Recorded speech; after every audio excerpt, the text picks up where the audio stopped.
कहानी की शुरुआत में हम एक जेल को देखते हैं जिसका नाम द शॉशैंक रिडेम्पशन है। ये दुनिया की सबसे सिक्योर तरीन जेल है। इस जेल में हजारों कैदी हैं, लेकिन आज तक इस जेल से कोई भी कैदी फरार नहीं हो सका क्योंकि इस जेल की सिक्योरिटी बहुत ही ज्यादा स्ट्रिक्ट है। इस जेल में ऐसे कैदी भी हैं जिन्होंने अपनी पूरी जिंदगी इसी जेल में बिता दी, लेकिन इन्हें इस जेल से भागने का ख्याल तक नहीं आया क्योंकि इस जेल से भागने की कोशिश करने वाले कैदी की सजा सीधा मौत है। अब यहाँ सीन कट होता है और हमें कोर्ट में एंडी नाम के एक आदमी को दिखाया जाता है जो अमेरिका के एक बहुत ही बड़े बैंक का बैंकर है। जज उसे उसकी वाइफ और उसके लवर के मर्डर के इल्जाम में उम्र भर कैद की सजा सुनाता है, लेकिन एंडी कहता है कि मैंने ये मर्डर नहीं किए हैं। पर एंडी खुद को बेगुनाह साबित करने के लिए उसके पास कोई प्रूफ नहीं था, जिस वजह से कोर्ट का जज एंडी को उम्र भर कैद के लिए दुनिया की सबसे सिक्योर जेल दी शॉशैंक रिडेम्पशन भेज देता है। एंडी के साथ और भी कई सारे कैदी होते हैं और जब इन कैदियों को जेल के अंदर लाया जाता है तब जेल के अंदर मौजूद बाकी कैदी आपस में शर्त लगाते हैं कि आज रात इन नए आने वाले कैदियों में से कौन सा कैदी रोएगा, और इसके लिए ये लोग एक डिब्बी सिगरेट की शर्त लगाते हैं। ये लोग बाहर लाइन से खड़े नए आने वाले कैदियों में से एक एक कैदी को चुन लेते हैं। तब रेड नाम का एक कैदी एंडी पर दांव लगाता है क्योंकि उसे लगता है कि एंडी बहुत ही मासूम है और वो बहुत ही अमीर घर का है जिसने कभी तकलीफ नहीं झेली, इसलिए उसे लगता है कि वो आज रात सबसे पहले रोएगा। इसके बाद सभी कैदियों को लाइन से जेल के अंदर लाया जाता है और हर एक कैदी को उसके सेल में बंद कर दिया जाता है। कुछ देर बाद रात हो जाती है और तब पुराने कैदी नए आने वाले कैदियों पर चिल्लाने लगते हैं ताकि उनमें से कोई डर जाए और रोने लगे, और ऐसा ही होता है। इन नए आने वाले कैदियों में से एक कैदी फूट फूट कर रोने लगता है और कहता है कि मुझे घर जाना है। तब वहाँ गार्ड आते हैं और उसे रोने से मना करते हैं, लेकिन जब वो आदमी रोना बंद नहीं करता तब गार्ड उसे सेल से बाहर निकालकर इतना पीटते हैं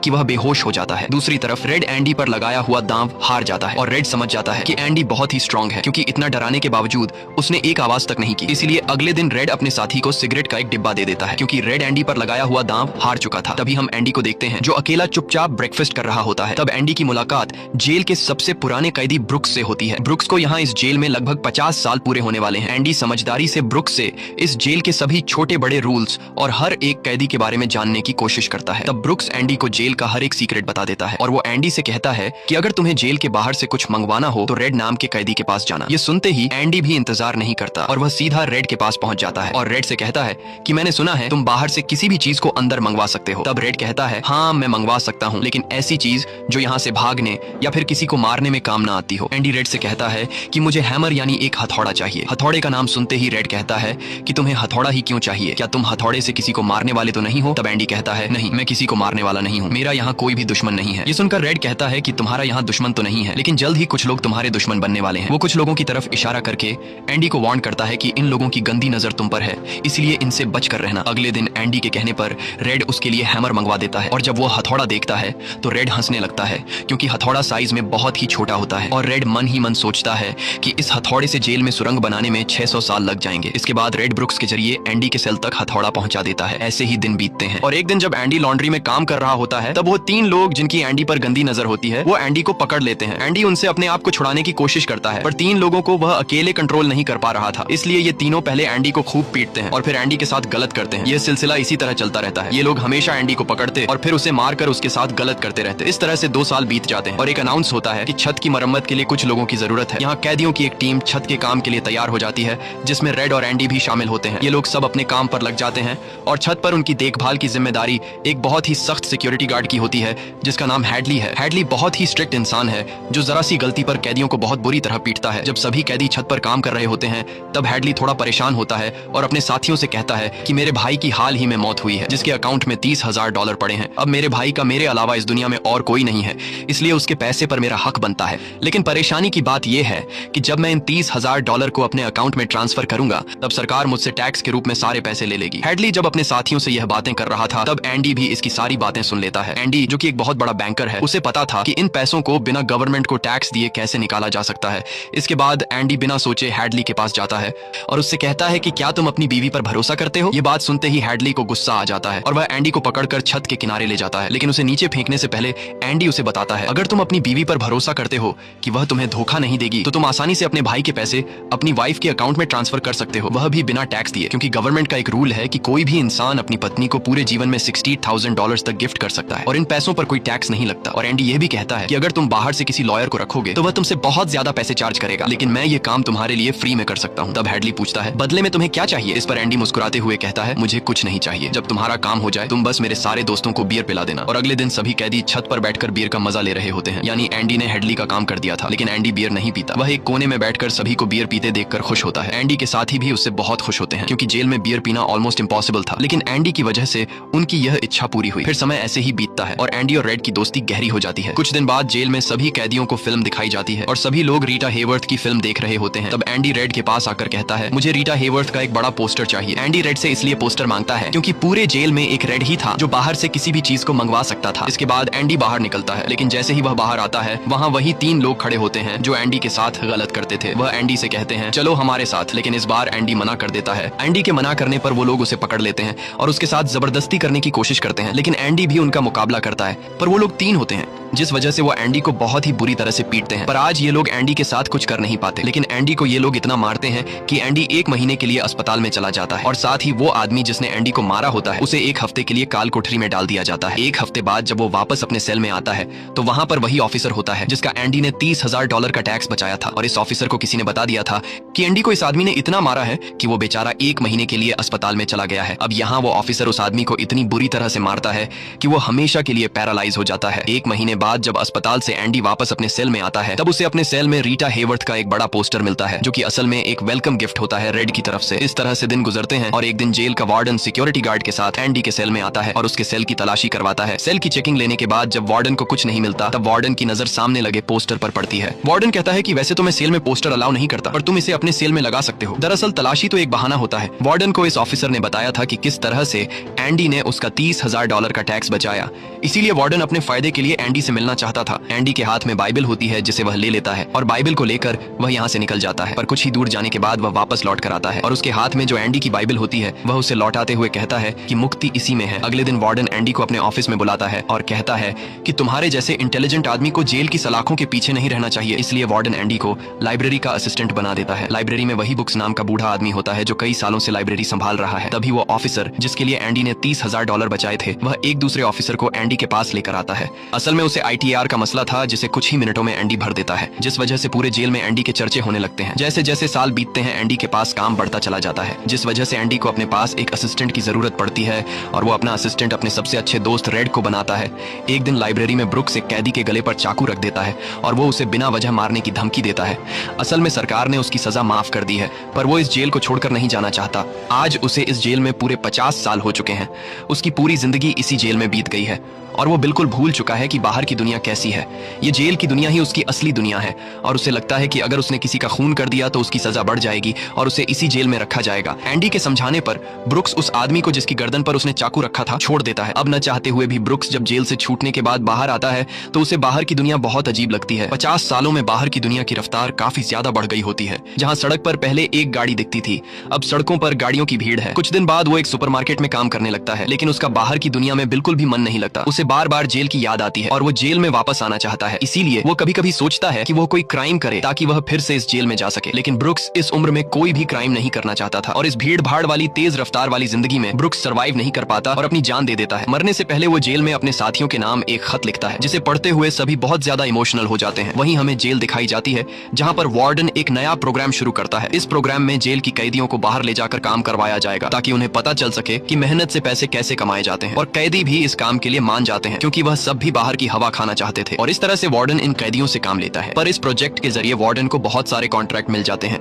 क्योंकि जेल के कैदियों की लेबर बहुत सस्ती होती है और जो बाहर की लोकल कंस्ट्रक्शन लेबर की टीम होती है उन्हें कहीं पर भी काम नहीं मिलता क्योंकि वार्डन उनका काम आधी कीमत पर अपने कैदियों से करवाता है। और वार्डन आधी कीमत पर काम इसलिए करता है क्योंकि कैदी कोई लेबर तो थे नहीं जिनको वार्डन दिहाड़ी दे पाता। इसलिए वार्डन फ्री में कैदियों से काम करवाकर बहुत सारा पैसा कमाने लगता है और उसका यह पैसा ब्लैक का होता है। लेकिन एंडी एक बैंकर होने की वजह से वार्डन का सारा ब्लैक मनी व्हाइट में बदल देता है। दरअसल एंडी इन पैसों को एक ऐसे आदमी के नाम पर जमा करता है जो इस दुनिया में है ही नहीं और वह उसके अकाउंट में सारा पैसा ट्रांसफर कर देता है ताकि अगर कल को पुलिस को पता भी चल जाए तो पुलिस एक ऐसे आदमी को ढूंढ रही होगी जो इस दुनिया में कभी पैदा ही नहीं हुआ। अब यहाँ जेल में एक नया कैदी आता है जिसका नाम टॉमी है। टॉमी बहुत यंग होता है और वह इस छोटी सी उम्र में कई सारी जेलों में जा चुका है। टॉमी एक बहुत ही फ्रेंडली नेचर का था, इसलिए उसकी जल्द ही जेल में बहुत से कैदियों से दोस्ती हो जाती है। एक दिन खाने की टेबल पर टॉमी सबसे कहता है कि मैं पिछले कई सालों से चोरी कर रहा हूँ, इसलिए मैं यहाँ की कई सारी जेलों में जा चुका हूँ और इस बार भी मैं चोरी की वजह से इस जेल में आया हूँ। टॉमी की बात सुनते हुए एंडी उसे कहता है कि अगर तुम चोरी करने के बाद बार बार पकड़े जा रहे हो तो इसका मतलब ये है कि यह काम तुम पर सूट नहीं करता, इसलिए तुम्हें चोरी करना छोड़ देना चाहिए। टॉमी को एंडी की यह बात बिल्कुल ठीक लगती है, इसलिए टॉमी रेड से एंडी के बारे में जानकारी लेने लगता है। टॉमी रेड से कहता है कि एंडी बहुत ही इंटेलिजेंट और डिसेंट इंसान है, उसे जेल क्यों हुई है। रेड उसे बताता है कि एंडी एक बहुत बड़ा बैंकर था लेकिन उसने अपनी वाइफ और उसके लवर का कत्ल किया जिस वजह से उसे उम्र भर कैद हुई। यह सुनकर टॉमी सोच में पड़ जाता है। जैसे उसे कुछ याद आया हो उसके बाद वह एंडी को बुला लेता है। अब टॉमी के सामने एंडी और रेड होते हैं। टॉमी इन दोनों को बताता है कि 4 साल पहले मैं एक जेल में गया था जहाँ पर मुझे एक कैदी मिला और उस कैदी ने मुझे बताया कि एक रात वह एक घर में चोरी करने गया। चोरी के दौरान उस घर का मालिक जाग गया। अब पकड़े जाने के डर से उसने उस घर के मालिक और उसकी पत्नी को मार डाला। बाद में उसे पता चला कि वो दोनों पति पत्नी नहीं थे बल्कि लवर थे और वो औरत एक बहुत बड़े बैंकर की पत्नी थी। कुछ समय बाद जब मैंने अखबार में न्यूज पढ़ी तो मुझे पता चला कि पुलिस ने जब इन 2 मर्डर्स के बारे में जांच की तो पुलिस को शक हुआ कि इन दोनों को बैंकर ने मारा है। इसलिए बैंकर को उसकी पत्नी और उसकी पत्नी के लवर के हत्या के इल्जाम में गिरफ्तार कर लिया गया। यहाँ हमें पता चलता है कि एंडी बेगुनाह था। ये सब जानने के बाद एंडी वार्डन के पास जाता है और उससे ये सारी बातें बताता है, पर वार्डन जानबूझकर उसकी बातों पर विश्वास नहीं करता क्योंकि एंडी वह इंसान है जो उसके काले पैसों को व्हाइट में बदलता है और वार्डन के सारे राज जानता है। इसलिए अगर एंडी यहाँ से चला गया तो वार्डन न तो और पैसे कमा पाएगा और शायद उसके ब्लैक पैसों का राज भी खुल जाएगा। इसलिए वह एंडी से कहता है कि यह एक झूठी कहानी है। मुझे ऐसी कहानियां रोज सुनने को मिलती हैं। एंडी वार्डन से वादा करता है कि अगर मैं आजाद भी हो गया तो मैं तुम्हारा राज ही रखूंगा, लेकिन वार्डन एंडी की कोई भी बात नहीं सुनता। यह देखकर एंडी को बहुत गुस्सा आता है कि मैंने इस आदमी की इतनी मदद की लेकिन आज बेगुनाह होने के बावजूद भी मुझे यह बाहर नहीं जाने दे रहा। इसलिए एंडी वार्डन पर चिल्ला पड़ता है। तब वार्डन एंडी को 1 महीने के लिए काल कोठरी में डाल देता है और उसके बाद वह सीधे टॉमी के पास जाता है और वार्डन टॉमी से पूछता है कि क्या तुमने जो बातें एंडी को बताई हैं वह सारी सच हैं? टॉमी कहता है हाँ, ये बिल्कुल सच है। इसके बाद वह टॉमी से कहता है कि क्या अगर तुम्हें कोर्ट में बुलाया जाए तो तुम कोर्ट में इस बात की गवाही दे सकते हो? तब टॉमी कहता है हाँ, मैं इसके लिए तैयार हूँ। यह सुनते ही वार्डन ऊपर गार्ड को इशारा करता है और वह गार्ड टॉमी को गोलियों से छलनी कर देता है। इसके बाद वार्डन एंडी के पास जाता है और उसे कहता है कि टॉमी ने भागने की कोशिश की थी इसलिए उसे गोली मार दी गई। लेकिन एंडी समझ जाता है कि टॉमी को क्यों मारा गया और एंडी मन ही मन सोचता है कि वार्डन बहुत ही घटिया इंसान है। एंडी वार्डन से कहता है कि आज के बाद मैं तुम्हारा काम कभी नहीं करूंगा। तब वार्डन कहता है कि मेरा काम तो तुम्हें ही करना पड़ेगा वरना मैं यह जेल तुम्हारे लिए नरक बना दूंगा। और जाते हुए वार्डन सिक्योरिटी गार्ड से कहता है कि उसे 1 और महीने के लिए काल कोठरी में रखो। काल कोठरी एक बहुत ही खौफनाक जगह थी जहाँ काले अंधेरों में कैदी को पूरे 1 महीने रहना पड़ता था। अब एंडी इस काल कोठरी में 1 महीना तो बिता चुका था लेकिन अब उसे 1 और महीना उसी अंधेरे वाले छोटे से कमरे में बिताना पड़ेगा। बाहर पूरे जेल में यह खबर फैल जाती है कि एंडी उस गुनाह की सजा काट रहा है जो उसने कभी किया ही नहीं था। जेल के अंदर मौजूद सभी कैदियों को एंडी के लिए बहुत दुख होता है। अब काल कोठरी में पूरे 2 महीने गुजारने के बाद जब एंडी बाहर आता है तो रेड उसके पास आता है। एंडी रेड से पूछता है कि क्या तुम कभी इस जेल से बाहर निकल पाओगे? रेड कहता है हाँ, लेकिन तब जब मैं बहुत बूढ़ा हो गया होऊंगा और मेरा दिमाग काम करना बंद कर देगा। एंडी कहता है कि मैं यहाँ से निकलकर मेक्सिको जाऊंगा। मेक्सिको में समुद्र किनारे एक बहुत खूबसूरत जगह है। कहा जाता है कि इंसान अपने आप को वहाँ खो देता है। मैं वहाँ अपना एक रेस्टोरेंट खोलूंगा, समुद्र किनारे अपनी नाव की रिपेयर करूंगा और वहाँ मुझे एक जोगाड़ी आदमी की जरूरत पड़ेगी जो मेरे लिए बाहर से सामान लाया करेगा। असल में वह रेड की तरफ इशारा कर रहा था। रेड ये सुनकर कहता है कि उम्मीद बहुत खतरनाक चीज होती है,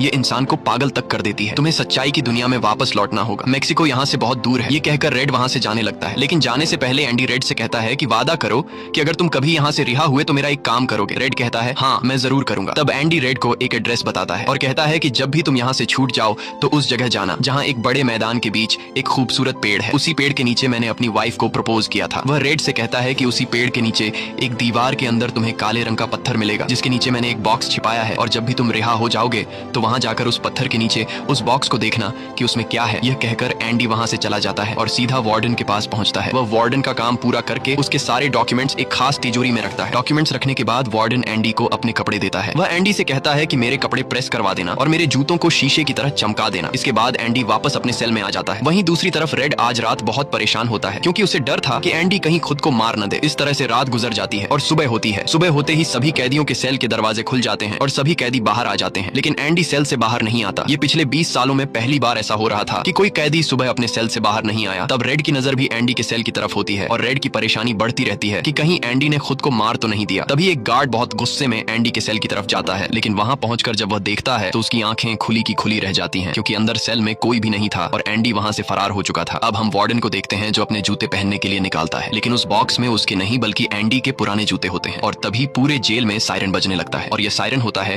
किसी कैदी के भागने का। वार्डन तेजी से एंडी के सेल में जाता है और वहां वह देखता है कि एंडी नहीं है। इसके बाद वह सिक्योरिटी गार्ड से कहता है कि जाओ और रेड को बुलाकर लाओ क्योंकि वह हमेशा एंडी के साथ रहता था। यहाँ पर रेड को भी बुलाया जाता है। वार्डन रेड से पूछता है कि यह एंडी कहाँ है। रेड कहता है कि मुझे क्या पता। इस बात पर वार्डन को बहुत गुस्सा आता है। वह कहता है क्या वह कोई भूत था जो रातों रात यहाँ से गायब हो गया। गुस्से में वार्डन वहाँ पड़े पत्थर उठाता है और उनसे गार्ड्स और रेड को मारने लगता है और एक पत्थर वह उस पोस्टर पर भी मारता है जो दीवार पर लगा होता है, पर पत्थर टकराकर नीचे नहीं गिरता बल्कि पोस्टर के आर पार हो जाता है। और जब वार्डन उसके अंदर हाथ डालता है तो देखता है कि एंडी ने वहाँ एक बहुत बड़ी सुरंग बना रखी थी जिसे देखकर सब हैरान हो जाते हैं क्योंकि यह दीवार बहुत मजबूत होती है। बिना मशीन के इस दीवार में सुरंग बनाना लगभग नामुमकिन था पर एंडी ने नामुमकिन को मुमकिन कर दिखाया और यहाँ से फरार हो गया। इसके बाद सभी गार्ड्स वहां जाते हैं जहां से एंडी बाहर निकला था। वहां उन्हें एंडी के पुराने कपड़े और वह हथौड़ी मिलती है जो आज से 20 साल पहले एंडी ने रेड से मंगवाई थी। ये वही हथौड़ी होती है जिससे पिछले 20 सालों से एंडी अपनी सेल की दीवार में सुरंग बना रहा था। 20 सालों से एंडी ने यह काम इतनी बारीकी से किया कि किसी को पता तक नहीं चला। साथ ही दीवार से जो भी मिट्टी निकलती थी वह उसे अपनी जेब में रखकर ग्राउंड में बिखेर देता था। एंडी ने आखिरी बार जब वार्डन के लिए काम किया था तो वह वार्डन के काले पैसों के सारे डॉक्यूमेंट्स अपने पास रख लेता है और उसके पास जो उसकी बाइबल होती है वह उसे वार्डन की नजरों के सामने चालाकी से उसकी तिजोरी में रख देता है और एंडी वार्डन को ऐसे दिखाता है कि जैसे ये बाइबल नहीं बल्कि उसके डॉक्यूमेंट्स हैं। साथ ही वार्डन ने जो अपने कपड़े उसे प्रेस करने के लिए दिए थे, एंडी पहले वार्डन के कपड़ों को पहनता है और फिर उसके ऊपर अपने पुराने कपड़े पहन लेता है और वे जूते जो वार्डन ने उसे शीशे की तरह चमकाने के लिए दिए थे, एंडी उन्हें पहनकर निकल जाता है। रात को जैसे ही सारी लाइट्स बंद होती हैं, एंडी अपने सेल में की गई सुरंग से बाहर निकलता है। इसके बाद वह एक गटर का पाइप तोड़ता है और उस पतले से गटर के पाइप में रेंगता हुआ उस जेल से फरार हो जाता है जिससे आज तक कोई भी भाग नहीं सका था। हालांकि एंडी जिस गटर के पाइप से रेंगता हुआ बाहर निकला था वह लगभग 2 किलोमीटर लंबा था। अगली सुबह एंडी उस बैंक में जाता है जहां पर वार्डन का सारा ब्लैक पैसा होता है। ये पैसे एक ऐसे आदमी के नाम पर होते हैं जो इस दुनिया में है ही नहीं। ये सारा डॉक्यूमेंट्स का खेल एंडी ने ही तो बनाया था और बैंक में उस अकाउंट के ओनर का जो सिग्नेचर था वह जेल से एंडी किया करता था। इसलिए एंडी को वार्डन का सारा पैसा निकालने में कोई मुश्किल नहीं होती। एंडी के पास उस आदमी के नाम के सारे डॉक्यूमेंट्स होते हैं, इसलिए एंडी बैंक्स में जाकर सारे पैसे निकाल लेता है और ये पैसे होते हैं $3,70,000। यानी कि एंडी न केवल आजाद हुआ बल्कि वह पैसों से मालामाल भी हुआ। और यहाँ हमें पता चलता है कि एंडी जिस दिन से उस जेल में एंटर हुआ था उसी दिन से वह इस काम की प्लानिंग कर रहा था। वार्डन ने एंडी के साथ जेल में बहुत बुरा सलूक किया था और उसने टॉमी को भी मार दिया था, इसलिए वह वार्डन के काले पैसों के सबूत मीडिया को देता है। अगली सुबह यह खबर न्यूज़पेपर में छप जाती है और जब वार्डन तिजोरी खोलकर देखता है तो उसमें उसके डॉक्यूमेंट्स नहीं बल्कि बाइबल होती है। बाइबल के पहले पेज पर एंडी ने लिखा होता है कि तुमने सही कहा था, मुक्ति इसी में है। और जब वार्डन पेज पलटता है तो वह देखता है कि वहां पर हथौड़ी का एक निशान होता है। दरअसल एंडी ने बाइबल के पेजेस को हथौड़ी की शेप में काटकर एक सांचा बनाया हुआ था जिसके अंदर वह अपनी हथौड़ी छिपाया करता था। और आज से 20 साल पहले जब वार्डन पहली बार एंडी की सेल में गया था और उसने एंडी की बाइबल उसके हाथ से लेकर वापस उसे लौटा दी थी, उस समय भी वह हथौड़ी उसी बाइबल के अंदर थी। यह देखकर वार्डन को एक बहुत बड़ा झटका लगता है। दूसरी तरफ वार्डन के काले पैसों की खबर पूरे शहर में फैल चुकी थी, इसलिए जेल के बाहर रिपोर्टर्स और पुलिस वार्डन को गिरफ्तार करने के लिए आ रही होती है। और इससे पहले कि पुलिस उसे गिरफ्तार करती, वार्डन अपने आप को गोली मार देता है। कुछ समय बीतने के बाद एंडी के दोस्त रेड की सजा भी माफ कर दी जाती है और उसे गवर्नमेंट की तरफ से एक नौकरी भी दिलाई जाती है। पर बाहर की दुनिया में रेड का दिल बिल्कुल नहीं लगता क्योंकि उसने अपनी जिंदगी के 40 साल जेल में गुजारे थे। रेड भी उसी कमरे में रहता है जहां पर ब्रुक्स रहा करता था और रेड भी अपनी जान देना चाहता है, पर तभी उसे याद आता है कि उसने एंडी से वादा किया था। इसके बाद वह उस जगह के लिए गाड़ी में रवाना हो जाता है और वह उस बड़े घास के मैदान में जाता है जहां पर एक बहुत बड़ा पेड़ होता है। साथ ही पत्थरों की दीवार भी होती है। उस दीवार पर एक काले रंग का पत्थर होता है और जब वह उस पत्थर को उठाता है तो उसके नीचे एक बॉक्स होता है। उस बॉक्स के अंदर कुछ पैसे और एक लेटर होता है। ये लेटर एंडी का होता है। उस लेटर में लिखा होता है कि एंडी रेड का उसी जगह पर इंतजार कर रहा है जिस जगह के बारे में एंडी ने रेड को जेल में बताया था। उसके आगे एंडी ने लिखा होता है कि उम्मीद अच्छी चीज होती है। इसके बाद रेड उस जगह पहुंच जाता है और जब वह समुद्र किनारे जाता है तो वो देखता है कि एंडी नाव में बैठकर अपनी नाव ठीक कर रहा है। यह जगह, यह सब कुछ एंडी का वह सपना होता है जो उसने जेल में रेड से शेयर किया था और रेड ने कहा था कि उम्मीद अच्छी नहीं होती। इसके बाद यह दोनों एक दूसरे को गले लगाते हैं और इसी के साथ ये कहानी खत्म हो जाती है।